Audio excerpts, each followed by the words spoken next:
Hello everybody, welcome back to another Creepypasta reading. This is That Creaky Reading, and welcome to The Cat Makes You Go Splat. Performed by the author.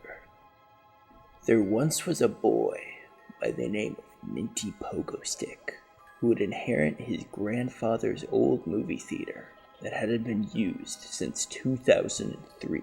The last film to ever be shown in it was The Cat in the Hat. The film starred Mike Myers as the titular cat, where he and two kids would get up to wacky hijinks. The film was critically panned, and the audiences hated it. It failed on every level and was gone, but unfortunately, not forgotten. The film had a lot of buzz leading up to its release, resulting in statues of the cat being sent to select theaters as a way of advertising the film.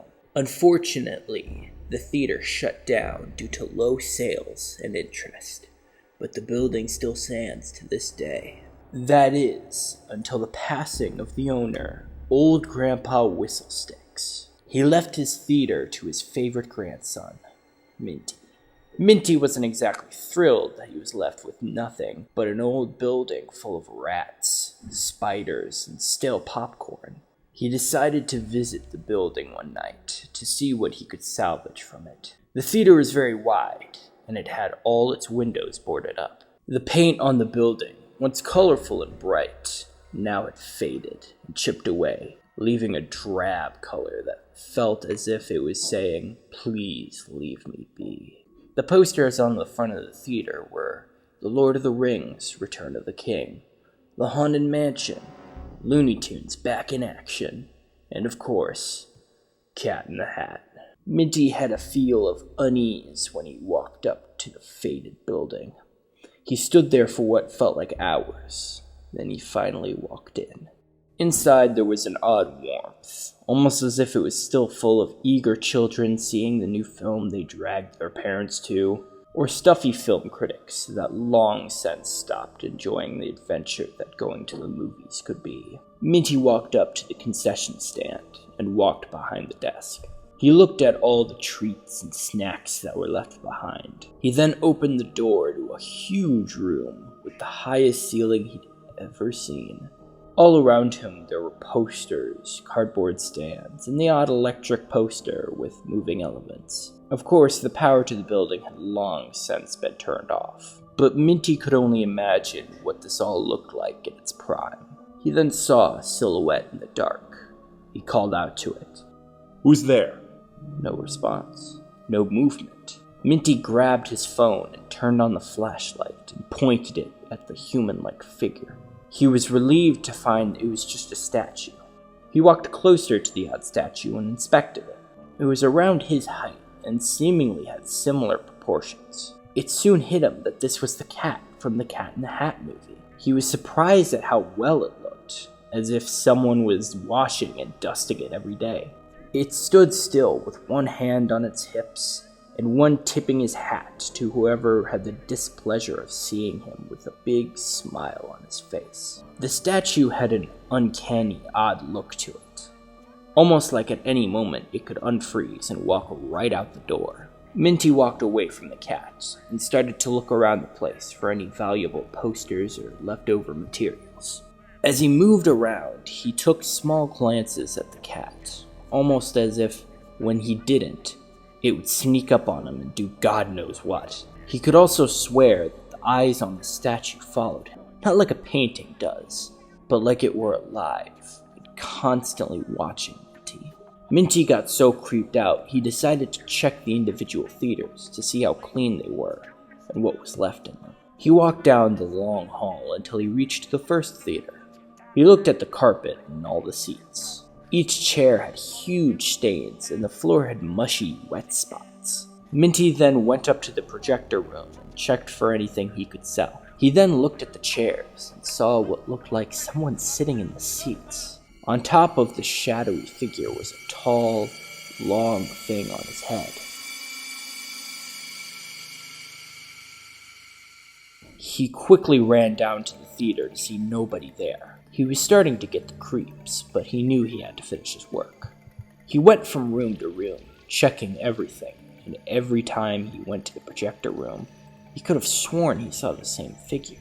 Sometimes he would call out to it, and it would seem to turn its head ever so slightly, then turn it back. Minty had enough. He decided to find the breaker and turn on the lights. He walked out of the last theater room and went for the breaker, which was in the basement. Minty opened the basement door to be greeted by a long staircase leading into pure darkness. He was scared, but quickly gathered himself and walked down the seemingly endless stairway. He finally got to the basement and looked for the box. His grandpa had been paying the utility bills for seemingly no reason. Seemingly like someone was still in the theater. Minty was relieved that this was the case, however, because he was tired of working in the dark. After what felt like an eternity, Minty finally found the breaker. He fiddled with it until the basement, and hopefully the rest of the rooms, was flooded with light. Minty had never been more relieved in his whole life. He was just about to leave when he spotted a door with a plaque on it that read, "Do not enter." Minty pushed the door open, hoping to find valuable tech or something of value. What he saw, however, was mortifying. The room was filled with candles and books. In the dead center, there was a pentagram. Minty walked into the room, only to step on something and hear it crunch under his foot. He looked down to see piles and piles of bones. What happened here? Who's responsible for this?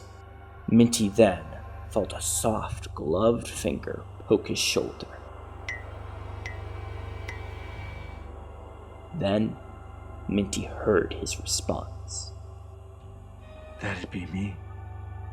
Minty slowly turned around to see the cat. Only this time, he wasn't in his pose as before. They stared at each other for a moment or two, neither of them moving. Then, the cat raised his hands over his face, the sound of gurgling, wet flesh being heard. Minty just stood there, paralyzed with fear. Then, the cat opened his hands, revealing a mangled amalgamation of twisted features and sharp teeth. Minty ran up the stairs as fast as he could. He heard the cat laughing his iconic laugh. Minty ran through the hallway, past all the theater doors. The hallway seemed to stretch longer and longer, the booming footsteps of the cat getting louder and louder. The doors on either side of him slammed open with a loud bang. The hallway seemed to turn a sickly green. Purple globs flew past his head.